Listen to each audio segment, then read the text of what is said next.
So last week I shared my curriculum picks for preschool. This week I want to share my curriculum picks for my kindergartner.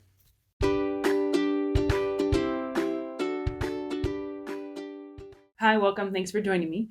This week we're talking kindergarten homeschool curriculum picks for this 2024-2025 school year. So my daughter is in kindergarten according to age, but she's a little bit ahead of herself and she will be doing some kindergarten and some first grade level work this year. She's picked up on concepts super fast through preschool year. We did some kindergarten stuff, and so we're just progressing along where she's at. And we'll see when she hits a block and kind of backs down to her grade level, or if we just continue going forward. We're going to really try to move at her pace as much as possible. But right now, these are the things that I've chosen for her that I think are at her level, and I'm looking forward to sharing them with you. If you like this kind of stuff, please go ahead and comment, like this video, subscribe so that you get future videos, and continue to keep an eye out because I will have our family subjects coming out in a couple of weeks, as well as what we're going to do kind of extracurricular and other things of that nature. So keep an eye open for those. So to begin with, we are about halfway through Foundations Level C. This last year we got A, B, and half of C done. And so we're going to pick back up middle of C and finish this out. I have loved this curriculum. It has worked so well for her. And I am just thrilled with how well she is reading. Now, there is a level D, and I was debating whether or not to do that. But level D, by the time you finish level C, they've really taught you the majority of your phonograms and phonics sounds, except for a few advanced ones that only happen in a couple of words in the English language.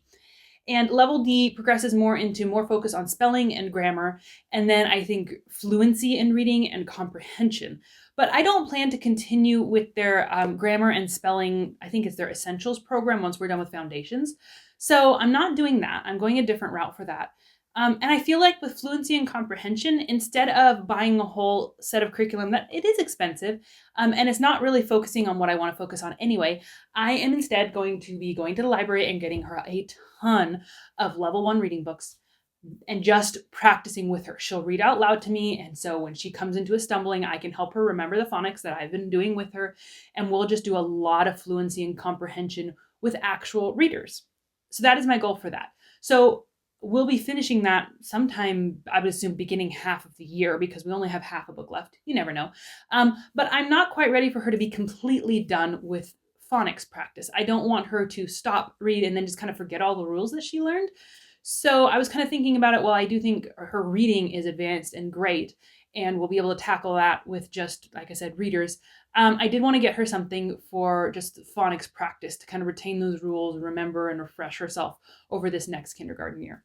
So with that in mind, I decided that we would go with Explode the Code. And we're going to start at book 4. I was trying to figure out what level to start her at because we didn't do these at all. We have not done these at all. But I was looking through, and I think this is a good place to start. I watched a video that Rachel from 7 and All, I believe it is, I'll link the video below if I can find it, had just flipping through all the different levels. And her advice was start your child a little bit back from the rules they already know. So this is stuff that she already has well under her belt. But the reason she said that is because reading and then practicing and writing and doing activities with those phonograms is harder than just reading it. Figuring out which ones to use, all those things is a little bit more challenging to the brain. And so I thought that was good advice. And besides, I don't want this to be a chore or frustrating to her because she is doing so well with her reading that I thought, okay, we'll start back at 4. And then if she knows these and is just flying through them, potentially we'll get 5, 6, maybe 7 if she is doing really well. And she likes work pages. So I think this will fit her personality really well as well. So that's the goal. We'll start with this. We'll see how it goes. And assuming it goes well, we'll continue on with the next books. And then along with that, we're going to be picking up handwriting. And she does know her letters. She can write her large and small letters, and her handwriting is actually quite good for her age. But I think it's time for us just to start practicing some copy work, practicing tracing the handwriting. So we're going to go with the Zahner Bloser handwriting level K. Very basic, very simple, and should be pretty easy. Probably pretty much independent work for her, and just kind of start refining her writing letters and number skills just a little bit more neatly. And then the last kind of language arts item that I have is I plan to start just some really basic grammar instructions. Not hard detail, but because I'm not going with that level D in logic being just, which would have started to bring in some of those grammar skills in that reading program, we are going to start with first language lessons from for the Well-Trained Mind level 1. And this is a very gentle approach to grammar, which is why I chose this. It's all sit down and read together. She doesn't have to do a lot of writing. She doesn't have to do a lot of reading herself. This is, I read the lessons with her. We talk about it. I ask questions, she answers, but very soft start. And I think this is going to be perfect for where she's at.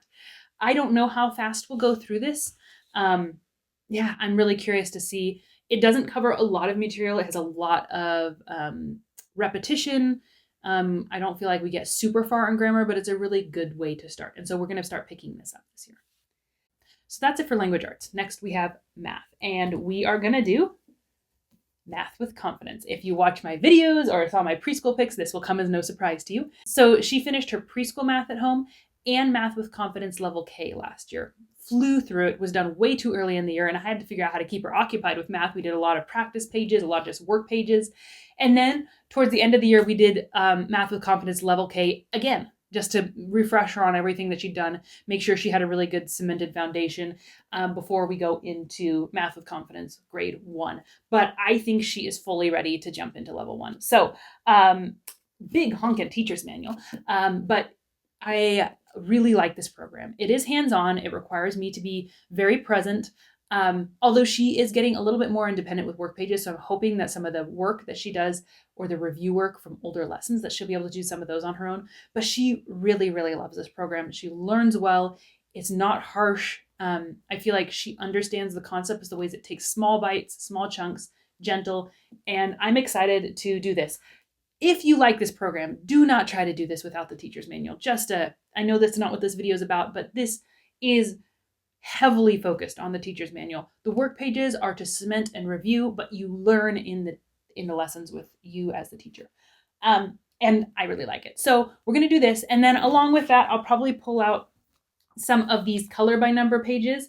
They're color by number addition and subtraction. So this is just some good way to practice her addition and subtraction facts without it just being boring work pages, 1 + 1 =, instead she gets to find the answer, then go to the color code for that number and then color it in and create a picture. And she did some of these this year and she really, really liked them. So I'll keep these handy for just practice when I feel like she needs it.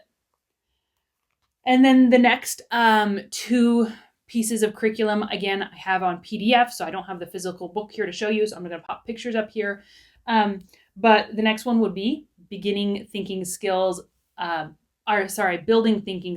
beginning level 2. So we will be doing, it's just a logic program. It's pretty basic, pretty simple, very colorful, just a lot of challenging their minds to think logically, to have to notice differences, to notice similarities, to listen to you as you tell them a list of specifying qualities and have them pick the correct thing that matches that. Just little things that make their brain have to think and have to follow logical patterns. And she did level 1 last year and loved it. It was probably the piece of curriculum that she had fun with and was like the least work. It didn't take a lot of work for her and she just thought it was great. So we'll continue into that. And then I also have, leaving math, but going into other things, geography. We have 180 days of geography level K. And this is a really simple approach to just beginning geography. Geography isn't a subject that she must have down in kindergarten, but I thought we could start introducing her to the concept. And so it's 1 page a day, very short, very simple, and it just starts introducing her to maps and the ideas of maps and the concept of mapping and the concept of map keys and just some real basic terms surrounding geography. And so I thought we'd do that. Like I said, she enjoys work pages, so I'm not worried about giving her just something that's a work page. I'll help her, but she'll enjoy it. And then along with that, I'm undecided whether or not I'm going to incorporate this next one, but I have it on hand depending on if she hits a point where I feel like she's ready for it. But that would be Draw the USA. And I say I'm not sure if we're going to do this because I'm waiting till I see that her fine motor skills and her drawing skills are refined enough to really be able to do this without being frustrated. And I'm just not sure she's quite there yet, but by the end of the year, she may very well be, especially after practicing her handwriting a little more and getting a little bit more control in that area. So I have this on hand and we may pick it up mid-year. We may not. We'll kind of see how it goes with that. So that's it. That is my curriculum picks for the kindergarten year. And I am looking forward to starting these with them. And I'm sure you will be hearing from me how everything is working or not working, because nothing ever goes quite according to plan. But the plan as it is this. Keep your eyes open, like I said, because I will be sharing our family subjects in a couple of weeks, and I will be sharing what we'll be doing for extracurriculars. So if you're interested in those, stick around, and you'll get to see a few more videos coming up.